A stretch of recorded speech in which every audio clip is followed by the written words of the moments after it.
Hi అండి. ఇంకా ఆదివారం మార్నింగ్ వచ్చేసి అయితే బ్రేక్ఫాస్ట్లోకి పొంగల్ చేసుకున్నామండి. ఇంకా పొంగలంతా కూడా చేసేసుకొని తినేసాక తర్వాత లంచ్లోకి ఏం చేసుకుందామా, ఏం స్పెషల్ తెచ్చుకుందామా అని అయితే అనుకున్నామన్నమాట.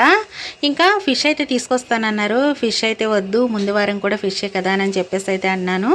ఇంకా సరే అయితే ఏదో ఒకటి తీసుకొస్తానన్నారు. ఈలోపు అయితే నేను టమాటా రసం అయితే పెట్టేస్తానండి. ఇంకా చికెన్ అయితే తీసుకొచ్చారనమాట. చికెన్ ఫ్రై చేస్తానండి, డ్రై రోస్ట్గా ఇలా అయితే చేస్తానండి. టేస్ట్ అయితే చాలా బాగుంటుంది ఇలా చేసుకుంటే. ఇందులోకి వేడివేడిగా రైస్ కూడా రెడీ అయిపోయింది. మనకి ఆదివారం వస్తేనే స్పెషల్ ఏం చేసుకోవాలా అని చూస్తాం కదా. ఇంకా ఆదివారం అంటేనే ఒక పండగలా ఉంటుంది కదండి మనకి. ఇంకా ఇందులోకి అయితే మా లంచ్లోకి ఈరోజు వెరైటీస్ అనమాట. టమాటా రసం, చికెన్ ఫ్రై అండి. ఇలా పొడి పొడిగాను చికెను డ్రై రోస్ట్లా చేసుకుంటే చాలా బాగుంటుందన్నమాట. ఇంక ఇందులోకి అయితే టమాటా రసం చాలా బాగుంటుందండి.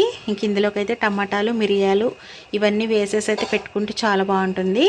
మన ఛానల్ ఫస్ట్ టైం చూసే వాళ్ళు సబ్స్క్రైబ్ చేయండి, లైక్ చేయండి, షేర్ చేయండి, సపోర్ట్ చేయండి. మీరిచ్చే లైక్, మీరిచ్చే సబ్స్క్రైబ్ నాకు చాలా యూజ్ అవుతుంది. మీరిచ్చే లైక్కి నా వీడియో ఎక్కువ మందికి రీచ్ అవుతుందండి. అందరికీ కూడా హ్యాపీ సండే.